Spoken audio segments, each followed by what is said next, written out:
Salut, c'est Rebecca. Aujourd'hui, j'aimerais vous parler des personnages de vos romans. Pourquoi? Parce que les personnages, c'est ce qui va permettre au lecteur d'accrocher avec votre histoire, d'avoir envie d'explorer en compagnie de votre héros et de ceux qui l'accompagnent. Et c'est vraiment quelque chose de super important dans votre roman. Et parfois, on ne prend pas vraiment le temps en fait de se poser la question sur ces personnages, de se dire tiens, comment est-ce que je pourrais les rendre plus captivants. Parfois même, avec certains de nos personnages, on s'ennuie. Ça m'est arrivé beaucoup au début ou quand j'écrivais, où j'essayais de créer des personnages originaux, etc. Voilà.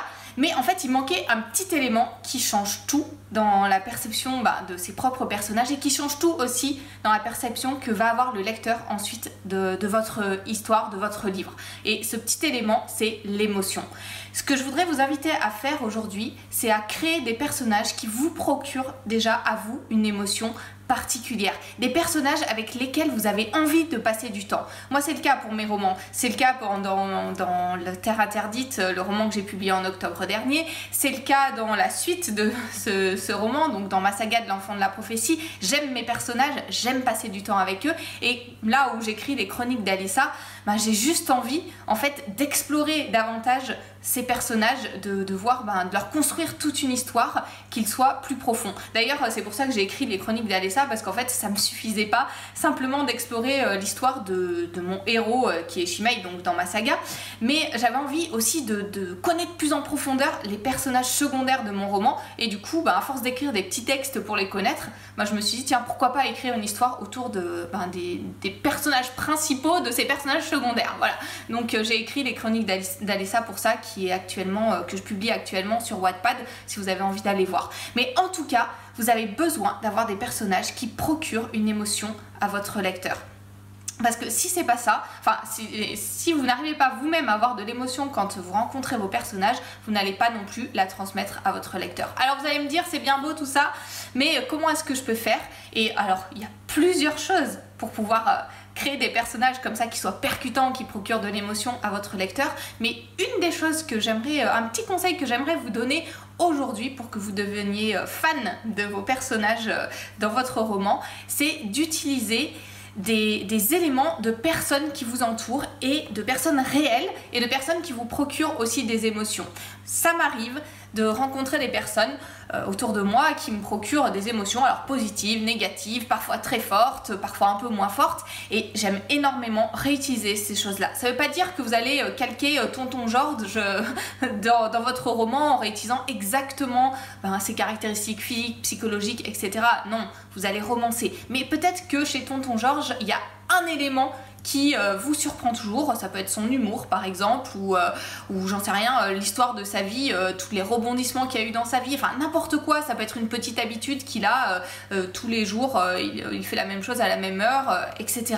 C'est des petits éléments comme ça qui vous percutent, qui un jour vous dites, tiens, ça en fait un personnage particulier. Et ces petits éléments là, je vous invite à les réutiliser dans votre roman pour créer des personnages qui soient vivants, qui soient efficaces pour votre histoire, qui soient efficaces aux yeux du lecteur et qui procurent aussi des émotions. Si vous réutilisez des éléments du monde réel combinés à votre imaginaire, vous allez voir, ça va donner bien plus de réalisme à vos personnages.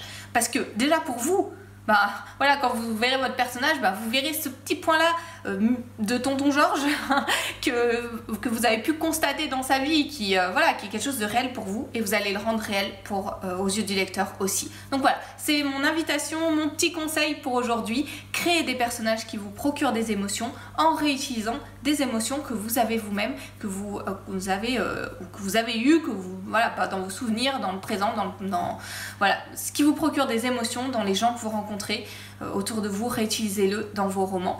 Et puis vous allez voir, ça va changer pas mal de choses. N'hésitez pas à aller profond dans vos personnages, à creuser, à prendre le temps pour les développer. Vous allez voir, ça va aussi beaucoup plus intéresser votre lecteur.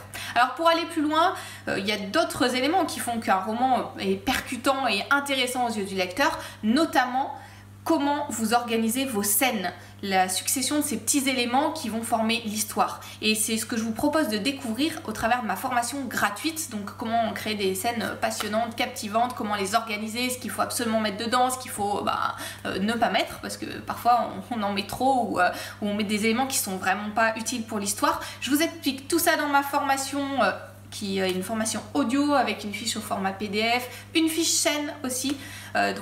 Pour écrire des scènes, en fait vous avez une trame que vous pouvez remplir et ça aide beaucoup, surtout au début quand on débute, ça aide à savoir ce qu'il faut mettre à l'intérieur de sa scène. Je vous laisse tout ça gratuitement en cliquant simplement sur le lien qui s'affiche dans la description de cette vidéo et puis je vous dis à bientôt pour d'autres conseils.